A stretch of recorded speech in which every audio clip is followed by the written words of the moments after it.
The bird has... Oh no. The price of eggs is going to skyrocket now. Iom's no longer going to have friggin' omelet stations. This is really bad for the economy because Claude got the bird flu. Unfortunate.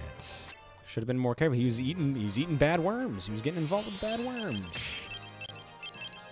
Early bird gets the worm, but they never say, you know, look out for the worms that are bigger than humans and have weird tentacles coming out of their mouths. So we've been talking about centaur anatomy and stuff, but like, oh boy, do we ever talk about centaur anatomy. It's the hottest topic ever, and I love it. Bird folk, are they mammals? Are they with platypuses? 'Cause eggs. I mean, let's take a look. Let's take a look at our boy here. I think that's feathers. And then I think he's got scales. And he's got bones light enough to fly. Those are all extremely avian traits. Mammals, we have stronger bones, or we have heavier bones, which is why, you know, we only have one type of mammal that can fly.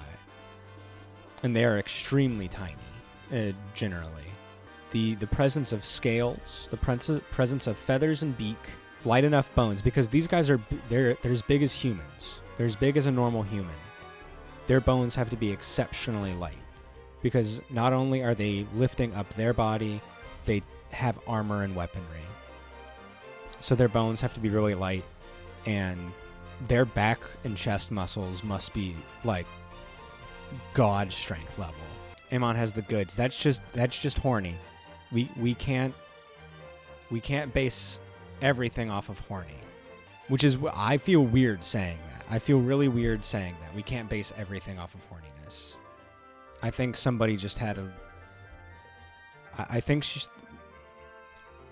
birds have to have big old breasts, at least in our world, because that's part of the flapping motion. They've got a giant bone called a keel that comes down their breastbone here, and it's really it has a large surface area, so a lot of muscle can connect to it because they're using it for flying and stuff. These guys, even though their wings are on their back, so I'm assuming that their back muscles are actually pretty strong. You know, they still have to do a lot of fighting and stuff with their arms. You know, I assume she just, you know, she's a buff girl. Keel like a boat? Yeah, exactly like a boat. Exactly like a boat. So it's like, if you're looking at it sideways like this, you've got like the head, the neck comes down, then you got the body, and then the body has this big, long, thin keel bone that goes down kind of like a sternum, and it juts out pretty far, and that allows all the pectoral muscles to attach, and that's one of the reasons they can fly. So like ostriches, very big birds, extremely big, extremely large, too large to fly. And emus, too big to fly. I'm thinking they must have they have a very particular like muscular layout, and they must have very light bones for this to work. Maybe this universe has a higher level of oxygen in the atmosphere that allows them to take in more oxygen for respiration, allowing them to create more ATP energy for their cells. So maybe they just have a lot of mitochondria, and that high level of oxygen allows them to create a lot of energy. That's my guess. Yeah, giant bugs everywhere. I mean, we got giant worms.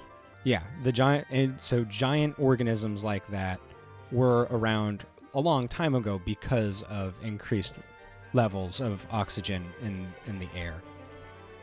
We don't have that now, so bugs don't get nearly as big. Yeah, we get extra oxygen, and we also get big ass bugs. So that's great. I hope everybody's happy about that trade-off.